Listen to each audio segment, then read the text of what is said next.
আজও একটা দারুণ রেসিপি নিয়ে এসেছি। আজ পাতিলাউয়ের কুরমা বানিয়ে দেখাবো। পিদেব কুকিং চ্যানেল থেকে সবাইকে স্বাগত জানাই। আর অনুরোধ হলো ভিডিওটা শুরু থেকে শেষ পর্যন্ত দেব। তো আমি একটা পাতিলাউ নিয়েছি, আর পাতিলাউয়ের আমি প্রথম অংশটাই আমি কেটে নিয়েছি। এবার আমি ছিলকাগুলো ছেড়ে নেব। পাতিলাউয়ের কুরমাটা কিন্তু খেতে অনেক দারুণ লাগে, একটু টাইম লাগে বানাতে, কিন্তু সত্যি বলছি অনেক দারুণ খেতে। তো এভাবে আমি লম্বা করে একটু ছোটো করে কেটে নিচ্ছি। তো জল দিয়ে আমি ধুয়ে নিয়েছি। এবার আমি কুড়িয়ে নিচ্ছি। এটা কিন্তু কুড়েই কিন্তু ভালো হবে। তো কুড়ানো আমার হয়ে গেছে। এবার হাত দিয়ে আমি একটু সফট করে নিচ্ছি। এবার দিয়ে দিচ্ছি বেসন।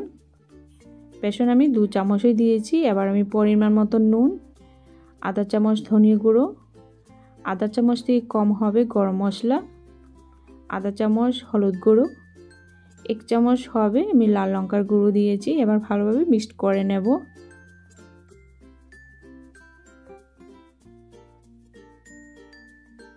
তো ভালোভাবে মিক্সড করে নিয়েছি। এবার আমি কাজু বাদামের গুঁড়ো দিয়ে দিয়েছি। এটা আমি কিন্তু কুটে গুঁড়োটা করেছি। আবারও ভালোভাবে মিক্সড করে নিয়েছি। একটু নরম নরম হবে, কিন্তু যখন আমি তেলে ফ্রাই করব এমনিতেই কিন্তু একটু শক্ত হবে। তো এইভাবে করে নিয়েছি, যেভাবে আমরা চপ বানিয়ে থাকি এভাবেই। তো বাকিগুলো আমি একভাবে বানিয়ে নিচ্ছি। তো কড়াই বসিয়ে দিয়েছি, সর্ষে তেল দিয়ে করে নেব। তো তেল ভালোভাবে গরম হয়ে গেছে। এবার আমি দিয়ে দিচ্ছি। আর চুলার আঁচটা কম দিয়ে কিন্তু করতে হবে। এবার আমি পাল্টে নিচ্ছি।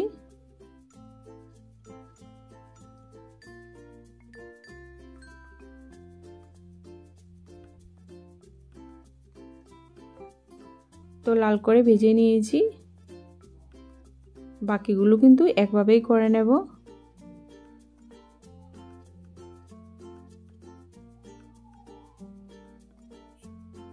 এবার 1 চামচ ঘি দিয়ে দিচ্ছি।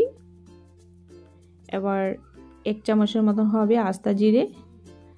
তো জিরে লাল হয়ে গেছে। এবার আমি 2টো টমেটো দিয়েছি, একদম হালকা হালকা করে কেটে নিয়েছিলাম। এবার পরিমাণ মতো নুন। তো মোটামুটি ম্যাশ হয়ে গেছে। এবার আধা চামচ থেকে কম হবে হলুদ গুঁড়ো দিয়েছি, 1 চামচ লাল লঙ্কার গুঁড়ো। তো জলটাকে ভালোভাবে শুকিয়ে নিচ্ছি।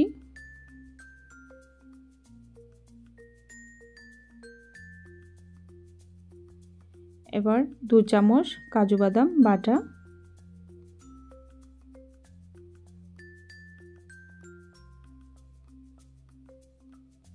ভালোভাবে জলটা শুকিয়ে নিচ্ছি। তো ভালোভাবে জলটা শুকানো হয়ে গেছে, কষানো হয়ে গেছে, জলটাও দিয়ে দিয়েছি। রেসিপিগুলো দেখতে দেখতে আমার চ্যানেলটাকে সাবস্ক্রাইব করে নেবেন, আর বেল আইকনটাও অন করে নেবেন পরবর্তী ভিডিওগুলো পাওয়ার জন্য। এবার আমি 1.5 চামচ চিনি দিয়ে দিয়েছি। এবার 1 বাটির মতন হবে নারকেলের দুধ দিয়ে দিয়েছি।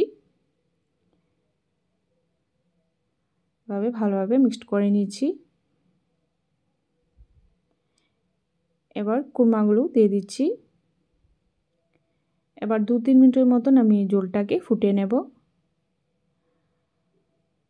পাতিলাউয়ের কুরমাটা আপনার কাছে কেমন লেগেছে অবশ্যই কমেন্ট করে জানাবেন। আর ভালো লাগলে একটা লাইক করবেন, শেয়ার করবেন। আবারও বলছি চ্যানেলটাকে সাবস্ক্রাইব করতে ভুলবেন না। তো হয়ে গেছে। এবার আমি প্লেটে উঠে নিচ্ছি। আপনারা দেখলেই বুঝতে পারবেন খেতে কিন্তু কতটুকু দারুণ হবে। অবশ্যই বানিয়ে খেয়ে দেখবেন, অনেক ভালো লাগবে। তো একটুখানি আমার কাছে নারকেলের দুধ ছিল, ওইগুলো আমি দিয়ে দিয়েছি। এবার কেটে দেখে দিচ্ছি কতটুকু সফট হয়েছে। এই যে খেতে